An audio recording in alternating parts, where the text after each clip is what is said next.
에베소 1장 11절로 12절의 말씀입니다.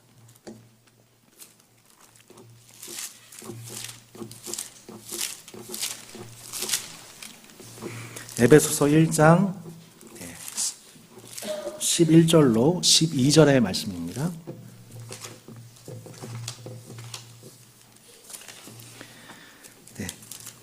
두 절의 말씀 같이 함께 합독하겠습니다. 모든 일을 그의 뜻에 결정대로 일하시는 이의 계획을 따라 우리가 예정을 입어 그 안에서 기업이 되었으니 우리가 그리스도 안에서 전부터 바라던 그의 영광에 찬송이 되게 하려 하심이라. 아멘. 여러분 그 유튜브 채널 중에 재미있는 성경이라고 하는 유튜브 채널이 있습니다.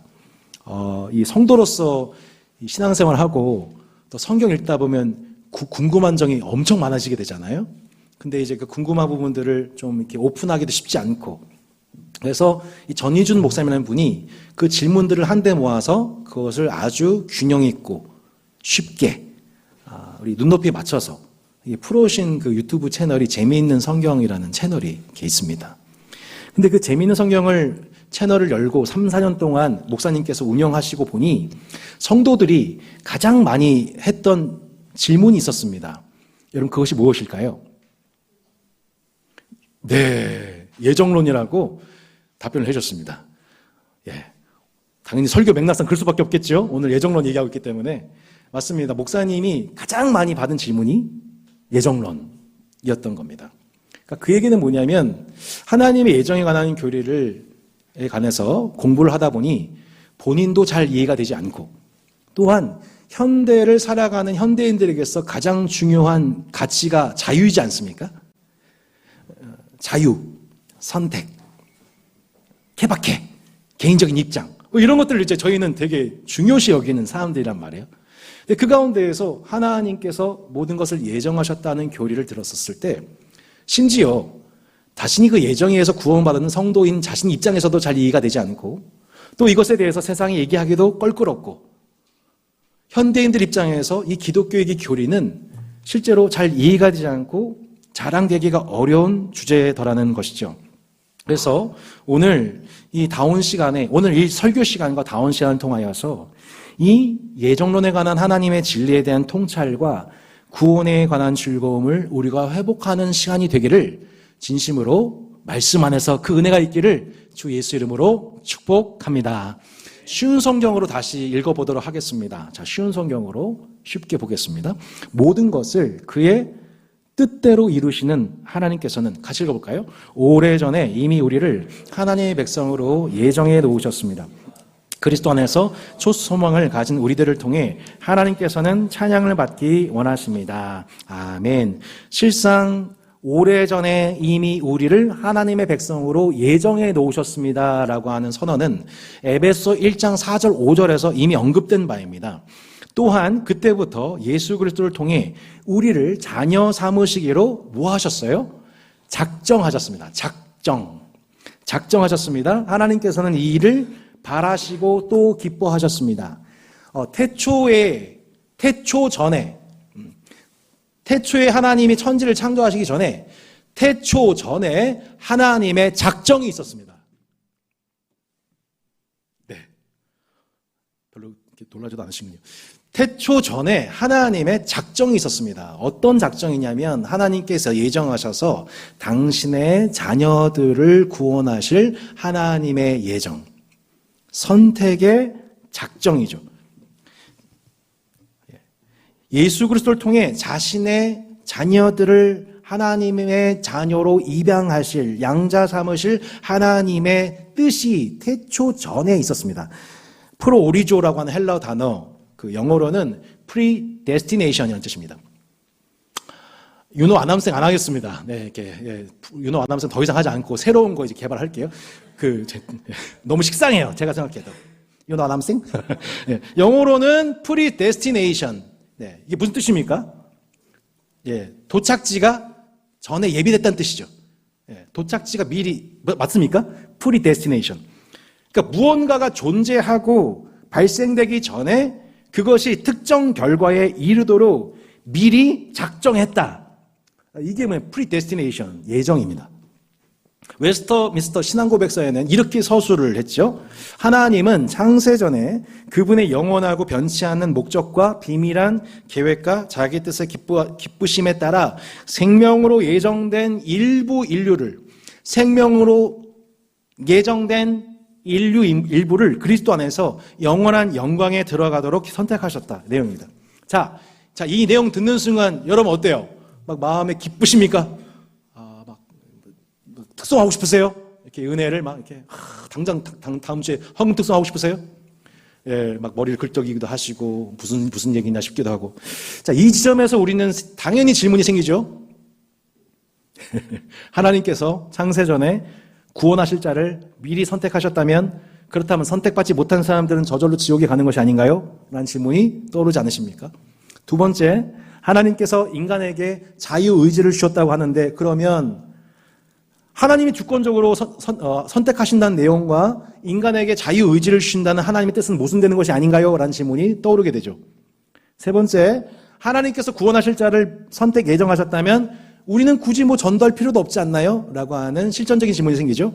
네 번째, 한 걸음 더 나아가서 그러면 나는 어차피 구원받기로 예정된 선택받은 사람이니까 굳이 이렇게 인생 열심히 상승할 필요 없지 않나요? 라는 질문이 떠오르지 않으시나요? 네, 떠올랐다고 가정하고 설교를 진행하겠습니다. 네.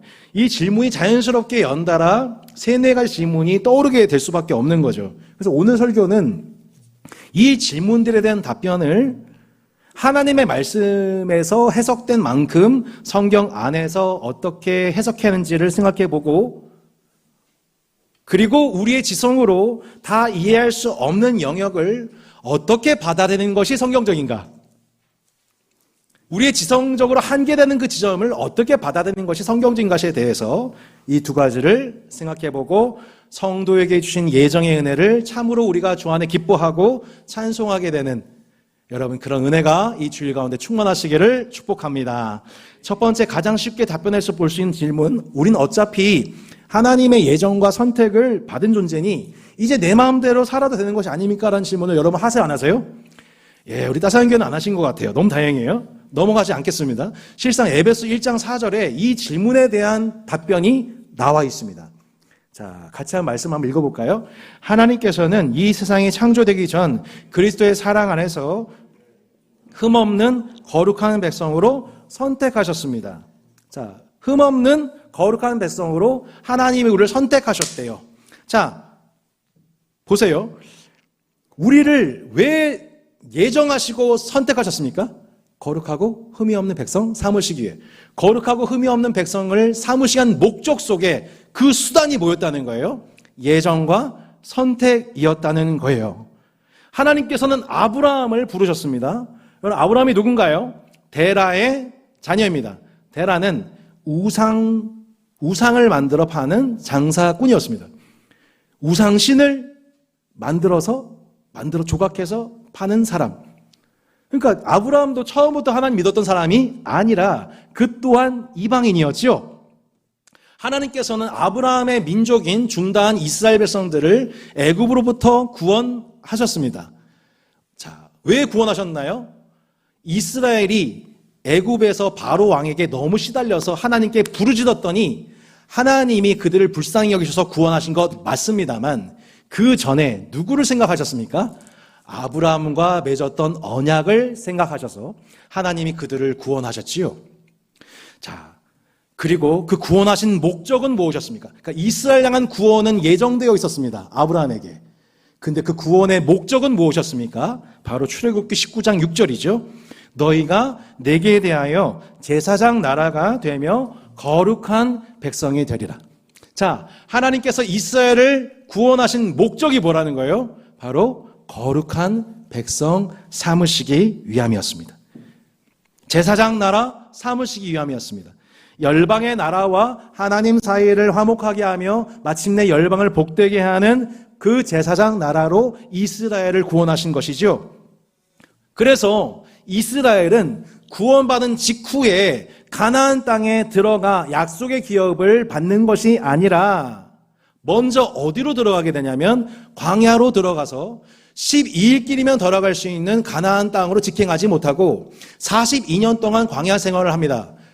그렇지만 하나님의 구원과 부르심에는 후회가 없었습니다. 왜냐하면 하나님의 예정하신 이스라엘을 구원하고자 하시는 하나님의 예정은 어떤 목적 가운데 있었습니까? 그들을 거룩하고 흠이 없는 백성으로 삼으시한 목적이 있었기 때문에 광야는 한 목적적인 장소였던 거죠.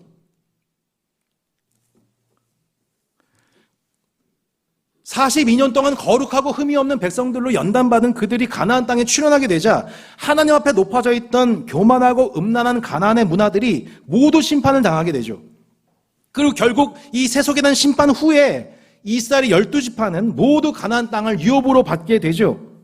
한마디로 애굽으로부터 나왔다고 해서, 우리가 구원을 받았다고 해서 아무렇게나 산다고 하는 것은 약속의 땅을 기업으로 받지 못한 출애굽 1세대의 결론을 망각하고 패망하는 길이라는 것입니다. 이것은 단지 우리의 육신의 생각일 뿐인 것이죠. 우리가 구원받은 이후에 신자의 모든 삶의 행로는 하나님의 예정 가운데 있습니다. 하나님의 예정 가운데 있는데 어떤 목적 속에 그 예정이 진행되나요? 거룩하고 흠이 없는 자녀들로 하나님이 연단하시는 하나님의 수순 가운데 우리가 그 하나님의 예정을 보게 되는 것이죠. 두 번째, 어차피 우리도 하나님의 예정과 선택으로 구원받았으니 우리가 굳이 전도하지 않아도 된다는 생각입니다. 그 가운데서 실제로 전도하지 않는 게으름 가운데 많은 그리스도인들이 살아가고 있습니다. 하지만 사도행전 13장에 보면 바울과 바나바가 비시디아 안디옥의 당도에서 복음을 전했을 때 많은 시민들이 안식일에 당도했었을 때 이 바울의 모습을 시기한 유대인들이 바울을 반박하고 비방하기 시작하자 이렇게 바울이 대답을 합니다. 우리는 하나님의 말씀을 여러분에게 먼저 전해야만 했습니다. 자, 꼭 보셔야 돼요. 그러나 여러분은 그 말씀을 어떻게 했대요? 배척하고 스스로 영원한 생명을 누리게 합당하지 않은 사람이라고 인정해버리니 우리는 이제 지방인들에게 갑니다. 이렇게 나와 있습니다. 스스로 영원한 생명을 누리게 합당하지 않은 사람으로 자처했다. 인정해버렸다. 반면 사도행전 13장 48절 이렇게 나옵니다. 같이 한번 읽어보겠습니다. 이방인들은 바울의 말을 듣고 기뻐하며 주님의 말씀을 찬양했습니다. 그리고 영원한 생명을 얻기로 선택된 사람들이 모두 예수님을 믿었습니다. 자, 명확하게 구분이 되죠? 첫 번째는 어떤 사람이에요? 스스로 영원한 생명을 누리게 합당하지 않은 사람이라고 인정해버린 사람. 복음의 전도를 받았지만 스스로 그걸 인정해버린 사람이 있었습니다. 또 한쪽엔 어떤 사람이 있었습니까? 영원한 생명을 얻기로 선택된 사람이 있었다고 양 그룹을 구분해서 얘기합니다. 개역개정으로 영생을 주시기로 작정된 자는 다 믿더라. 영생을 주시기로 작정된 자는 다 믿더라 나왔습니다. 이게 하나님의 작정이죠. 곧 바울과 바나바는 하나님의 작정을 믿음으로 전도했던 것입니다. 영원한 생명을 얻기로 선택된 사람들이 있었기 때문에 비방과 박해에도 불구하고 전도를 중단하지 않은 것이지요. 그 사도행전 4장 말씀에 보면 헤롯과 빌라도가 하나님 말씀을 전파하는 초대교회를 박해하기 시작합니다. 온 도시에 모여서 어떻게 교회를 박해할지를 함께 모의합니다. 그때 이런 말씀이 나옵니다. 사도행전 4장 말씀 한번 보실까요? 자, 같이 한번 읽어볼까요? 시작. 헤롯과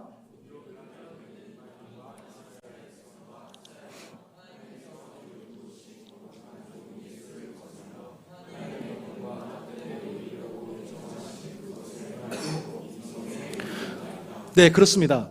놀랍게도 하나님의 권능과 뜻대로 이루려고 예정하신 그것을 행하려고 모였다. 네, 심지어 악인들의 이러한 행동들도 예정된 것이다. 가룟 유다가 예수를 팔아넘긴 것도 심지어 하나님이 예정된 것이다.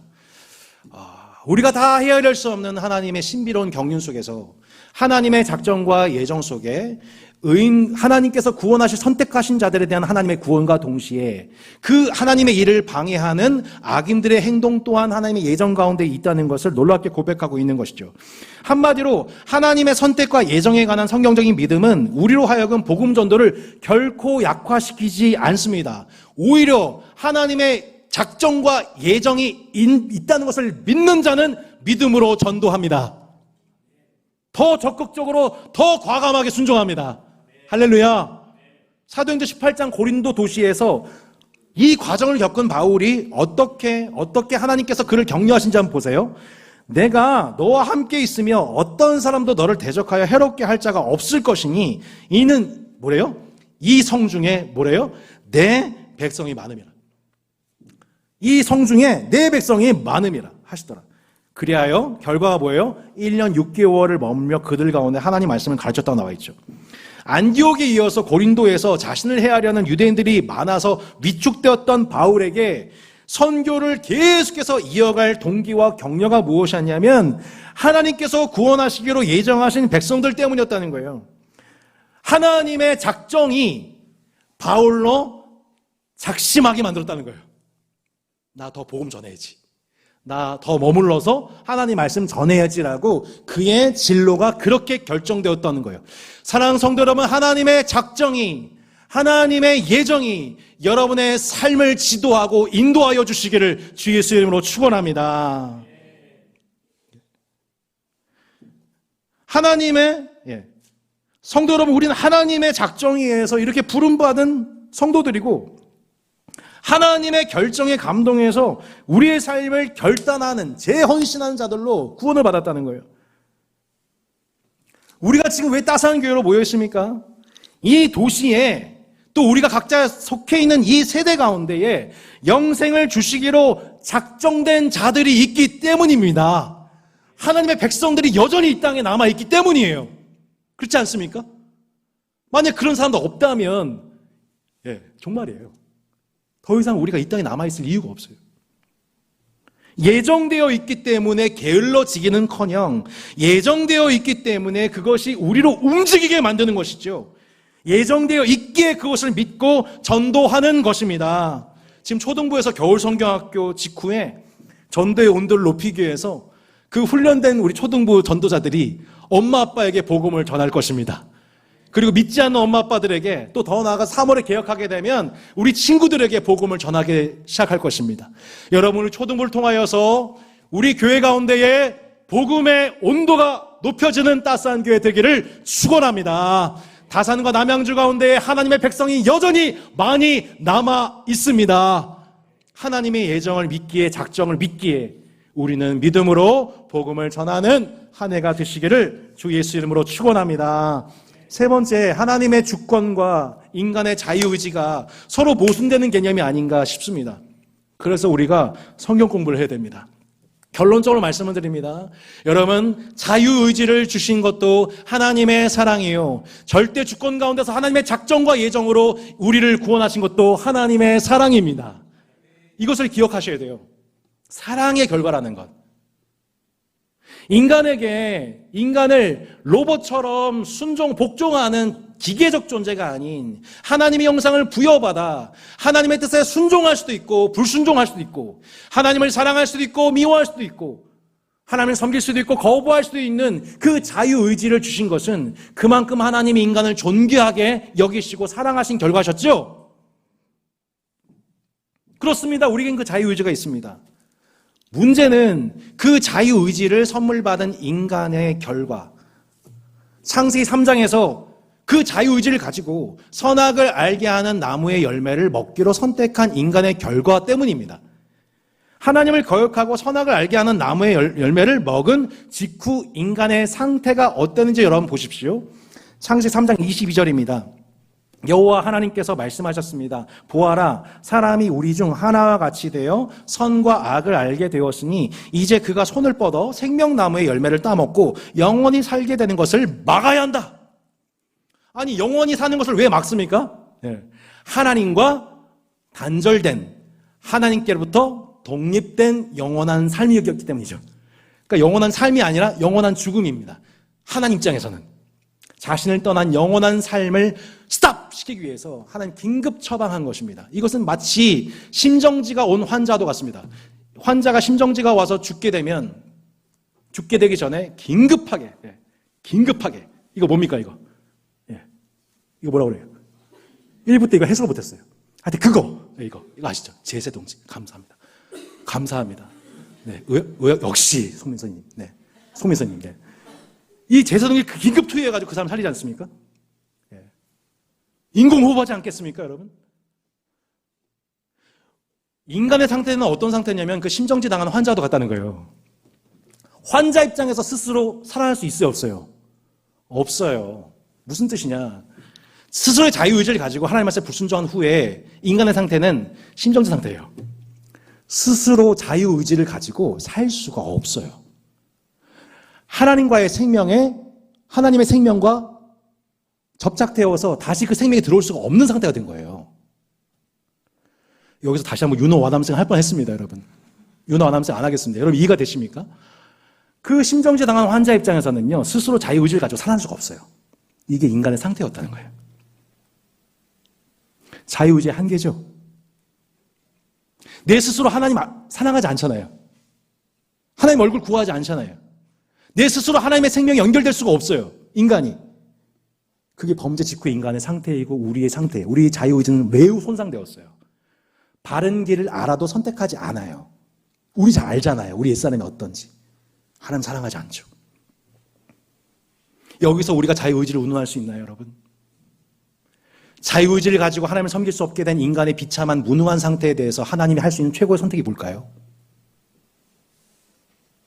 심정지 당한 환자를 살릴 방법인 거죠.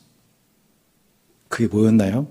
그것은 자유의지에 대한 침해가 아니라 태초 전에 그 심정지 당한 인간을 살릴 구원할 계획, 선택, 예정이었던 겁니다.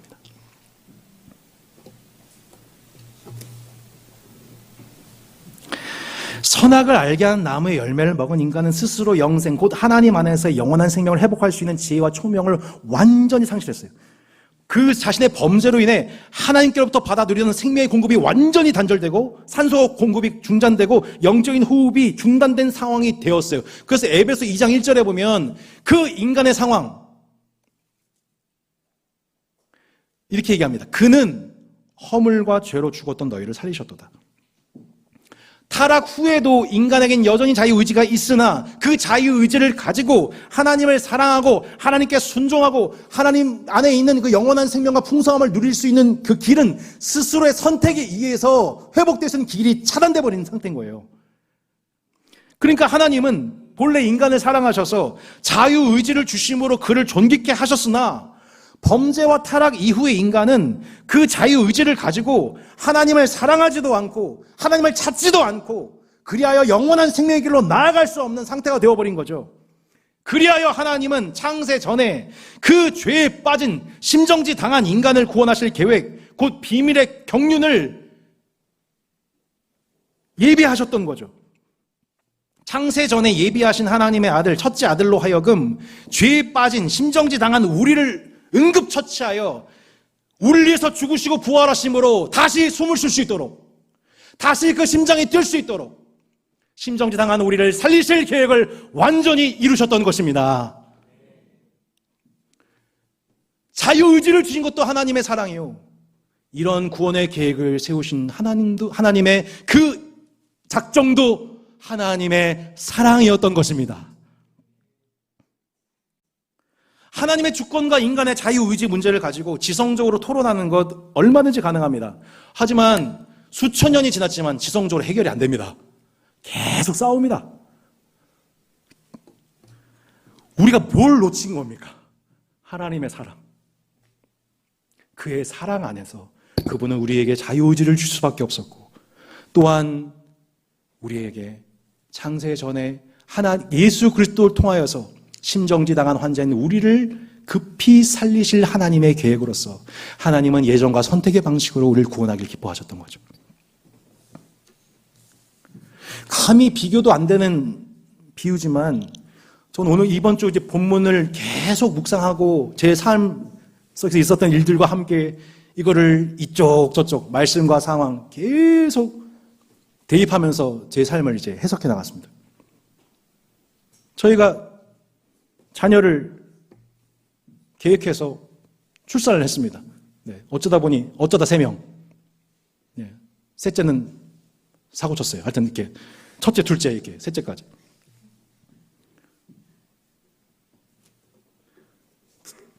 제 아들이 야구 선수를 선택하고 진로를 모색할 수 있도록 허락하고 지원하는 것 부모의 사랑이죠.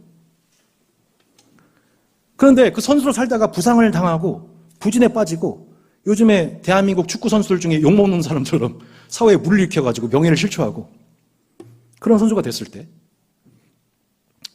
그 부상을 치료해주고 재활의 기간을 격려해주면서 자녀가 회복될 수 있도록 더 나아가서 성숙한 선수로 할 수 있도록 코칭해주고 재교육하고 대국민 사과하고 뭐 그 정도 인물이 될지 모르겠지만 그런 장성한 선수가 되기까지 키워내고자 하는 것도 부모의 사랑이죠. 그것도 부모의 사랑입니다. 그렇게 부모로 살기로 작정한 거죠. 그렇게 부모로 살기로 작정한 거죠. 자녀에게 허용해 주는 것도 사랑이지만 자녀를 끝까지 책임지는 것도 부모의 사랑인 것처럼 그 하나님의 사랑이 하나님의 말씀의 진리가 그 하나님의 사랑 안에서 해석되고 적용될 때 하나님의 선하시고 기뻐하시고 온전하신 뜻이 분별되어지게 되는 거죠. 여러분 주님의 사랑 안에서 이 말씀들을 바라볼 수 있기를 그 말씀을 단순한 지성으로서가 아니라 그 뒤에 숨겨져 있는 하나님의 맥락, 하나님의 사랑 안에서 여러분 말씀이 해석되어진 은혜가 있기를 주 예수 이름으로 축원합니다. 서로를 향한 말도 그래요. 여러분 인간의 말입니다. 한계가 있어요. 어떤 신학자는 예정론과 관련해서 이게 참 해석하기 힘든 게 인간의 언어로 설명하기 없는 것들을 단어로 표현하니까 또 그것을 번역해서 써야 되니까 하나님의 사랑의 진위가 하나님의 사랑의 성품의 온전함이 드러나기가 참 어렵다.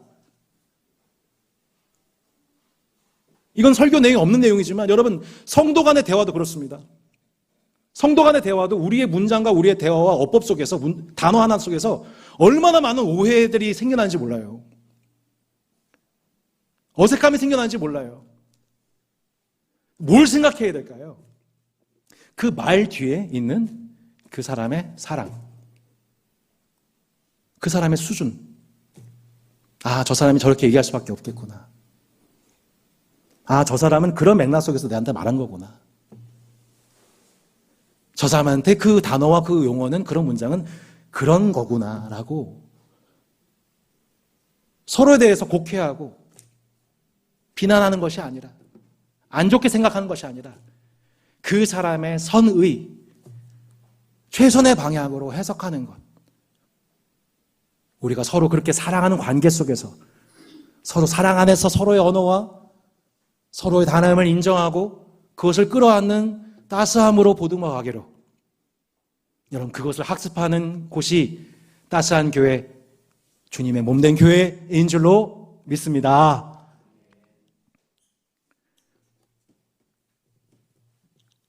그래서 주님이 이렇게 우리 가운데 말씀하신 겁니다. 자, 같이 한번 말씀 한번 읽어볼까요? 시작. 너희가 나를 택한 것이 아니요 내가 너희를 택하여 세웠나니 이는 너희로 가서 열매를 맺게 하고 또 너희 열매가 항상 있게 하여 내 이름으로 아버지께 무엇을 구하든지 다 받게 하려 함이라.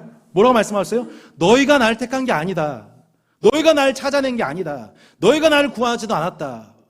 내가 너희를 택했고 내가 너희를 찾아갔고 내가 너희를 끝까지 포기하지 않았다라고 말씀하고 계시죠. 그런즉 이와 같이 지금도 은혜로 택하심을 따라 남은 자가 있느니라. 만일 은혜로 된 것이면 행위로 말미암지 않음이니 그렇지 않으면 은혜가 뭐래요? 은혜되지 못하느니라.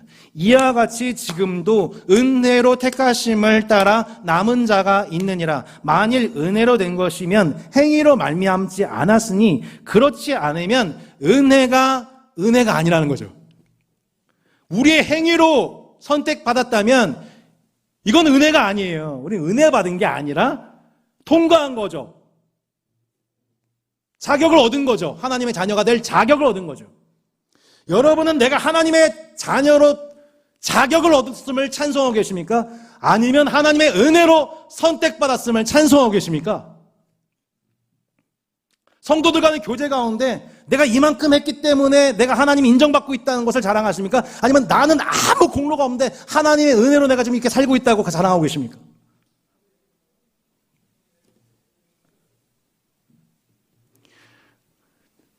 이스라엘 중에 모든 사람이 구원받은 것이 아닙니다. 남은 자가 구원받았습니다. 남은 자. 혈통 이스라엘이 다 구원받지 못했어요. 남은 자만 구원받았어요. 남은 자만. 이스라엘이나 아수르나 바벨론이나 모든 이방 나라 중에서 남은 자가 구원받는, 그 남은 자의 특징이 뭐냐면 은혜로 택하심을 받아 그 자랑과 영광을 하나님께 돌리는 자가 진짜 이 시대 곳곳에 남아있는 남은 자들이에요. 교회를 다니는 것이 그것을 보증하지 못해요, 여러분. 결단코 착각하지 마십시오. 저는 몰라요. 주님만 아시는 거죠. 그러니까 내가 이렇게 하나님의 자녀로 살아가는 거는 진짜 창세전에 하나님이 예정 선택하셔서 하나님이 그 일을 작정하셔서 내가 지금 하나님을 아버지라 부르고 있고 예수를 구주로 시인하고 있고 그 삶의 열매가 나타나고 있는 거, 이거 다 하나님의 예정 덕분이야 라고 하나님의 예정을 찬송하는 자가 있고, 교회를 다니고 있지만 여전히 자신의 행위를 자랑하면서 내가 이 정도 했기 때문에 복을 받는 거야 말하는 짝퉁 신자가 함께 있는 거예요.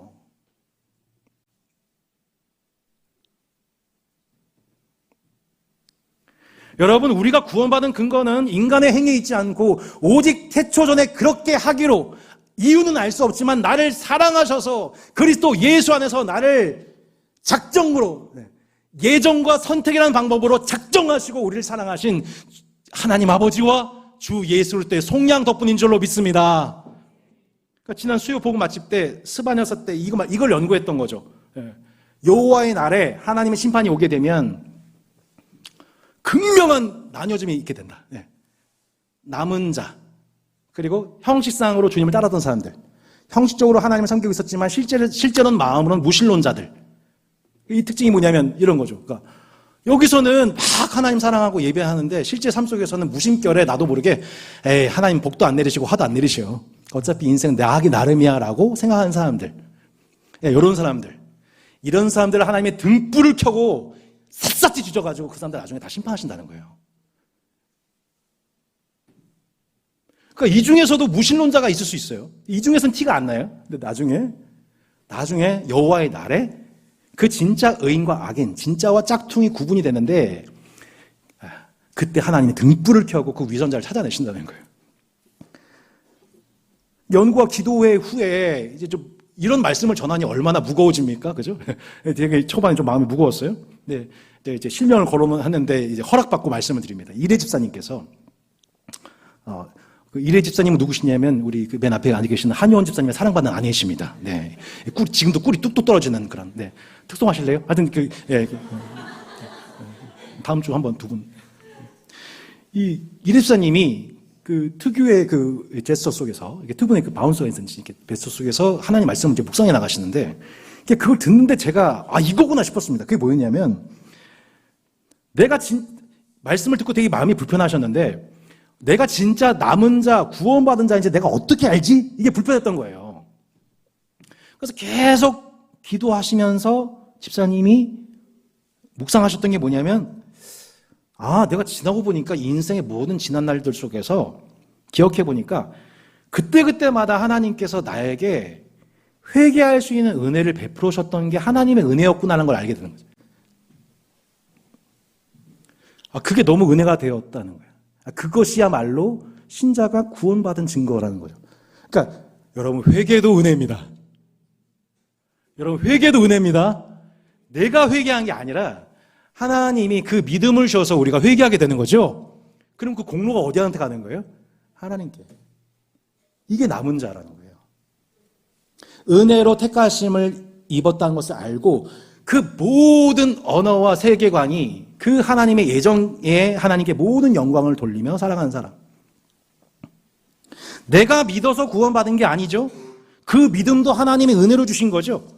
사도 바울이 얘기합니다. 너희는 그 은혜에 의하여 믿음으로 말미암아, 자, 여러분 같이 한번 읽겠습니다. 시작. 너희는 그 은혜에 의하여 믿음으로 말미암아 구원을 받았으니 이것은 너희에게서 난 것이 아니고 하나님의 선물이라. 행위에서 난 것이 아니니 이는 누구든지 자랑하지 못하게 함이라. 내 구원은 내 행위로 자격증을 딴 것이 아니라 나는 이유를 도무지 알 수가 없는데, 우리가 늘 찬송하잖아요. 난 알 수 없도다. 나를 왜 구속했는지 알 수가 없는데, 나를 태초전부터 이것을 그렇게 사랑하시기로 작정하신 그분의 열심과 언약과 경륜에 의해서 내가 그 은혜의 영광을 찬미한 자로, 구원이 내 행위에 있지 않고 오직 당신께 있습니다라고 인정하는 자로 하나님이 구원하셨음을 찬양하게 되는 것이죠. 자, 결론입니다, 여러분. 예정은 미래를 보는 안경이 아닙니다. 과거를 보는 안경입니다. 그만. 네. You know? 네. Thank you. I hope so. 미래를 보는 안경이 아니에요, 예정은. 어디요? 과거를 보는 안경이에요, 과거를 보는 안경. 우리가 어떻게 미래를 예정해? 우리가 미래를 바라봐요, 우리가. 아무도 몰라요. 저 사람이 예수 믿을 것 같다, 안 믿을 것 같다. 내 외모로, 저 사람 외모로 판단한 거 맞아야 한다. 완전 꽝이죠. 우리가 하나님의 예정을 어떻게 알아요? 그 예정을 모르니까 전도하는 거죠. 외모로 차별하지 않고, 사람 보지 않고, 오직 믿음으로. 할렐루야! 오직 믿음으로 전도하시길 바랍니다. 미래를 보는 게 아니에요. 그렇게 내 미래를 막 예정하고 하나님 이렇게 될 거죠? 라고 막 선포하고 기도하는 게 아니라고요. 우리는 뭐예요? 과거를 보고 있는 거예요. 예정이라는 단어는 뭐예요? 과거예요, 과거. 과거를 보면서, 하나님, 이제 이해가 되네요. 내가 그때 회개할 수 있었던 것도 하나님의 은혜였고, 내가 잘못에 처해있을 때 하나님 깨우쳐준 것도 하나님의 은혜였고, 내게 사랑 부셔준 것도 하나님의 은혜였고, 내가 이만큼 성장하고 깨닫고 있는 것도 하나님의 은혜였고, 이 모두가 하나님의 작정 속에, 하나님의 예정과 하나님의 선택 속에 내가 그 은혜를 그 은혜 받으면서 내가 살아온 거네요. 그렇게 참여하도록 하나님이 주신 신앙인의 언어가 예정이에요. 이건 우리 내부용 언어예요, 내부용 언어. 이해되시죠? 성도들이 하나님을 찬송할 때 고이고이 간직했다가 그 과거를 회상하면서, 하나님 맞네요, 다 하나님 은혜였네요 라고 영광 돌릴 때 우리가 고이고이 숨겨뒀다가 쓰는 단어가 뭐예요? 예정이에요. 믿지 않는 분들한테 이걸 설명하지 마세요. 그들에게 필요한 건 뭐예요? 예수 그리스도의 복음입니다. 하나님의 예정을 깨닫게 하는 예수 그리스도의 복음을 증언하신 여러분 되시기를 바랍니다. 아들이 한 달 동안 이제 경주 전지훈련을 출발을 하기 전에, 이 전지훈련 때 많은 이제 해프닝이 있다고 그래가지고 두려움 속에 많은 분들에게 기도 부탁을 했습니다. 근데 이제 전지훈련 끝나기 이틀 전에 연습 투구를 딱 이렇게 시작하는데 팔꿈치에서 뚝 소리가 나면서 뼈 조각이 나가게 된 거죠, 끝에.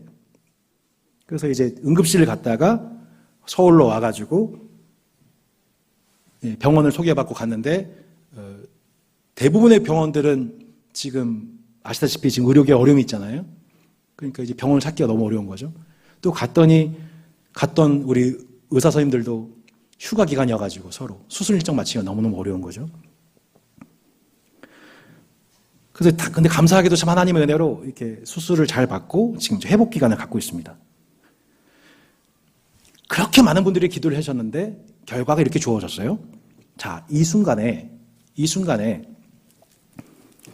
이제 여러분들 삶 속에서 이제 비슷한 맥락들이 많이 일어나시잖아요. 그럼 이때 하나님의 예정이라는 것을 믿는 하나님의 사람이 결론적으로 뭐를 이제 우리가 붙들게 되는 거냐면 두 개 더라는 겁니다. 이번 주에 이제 저도 배우게 된 부분인데, 첫 번째, 지금 이 뜻은 내가 다 헤아릴 수 없을 뿐이지, 하나님이 안 계신 것도 아니고 하나님의 선하신 계획이 없는 것도 아니다. 근데 내가 모를 뿐이니까 지금은 침묵하고 묵상해야 하는 거구나. 두 번째, 지금은 이게 미래를 보는 안경이 아니기 때문에 내 아들에 관한 것들이 전부 해석되지가 않아서 답답하지만 예정이라고 하는 하나님의 안경을 시간이 흐른 뒤에는 하나님이 주신 예정이라고 하는 이 강력한 안경이 있어서 언젠가 다시 이 과거를 회상하면서 이 시간이 그 의미로서 하나님이 예정하셨구나라는 것을 보게 되는 때가 온다는 것을 오늘 이 말씀을 토대로 붙잡게 되는 것이죠. 예. 그래서 저는 울지 않습니다. 이번에는 거꾸로 제 아내가 많이 우시고 저는 말씀 덕분에 많이 안 울었습니다. 또 언제가 또 울겠지만, 네. 저와 동역자들이 드렸던 기도의 응답이 얼마나 신실하게 이루어졌는지 저는 지금은 모릅니다. 이게 왜 하나님의 응답 속에 있는지 모르죠. 예, 모르니까 그냥 모른다고 하는 겁니다. 하지만 훗날 이해가 되어서 찬양할 날이 올 것을 믿는 거죠. 그러니까 지금은 이 예정이라는 안경을 지금 섣불리 들이대지 않고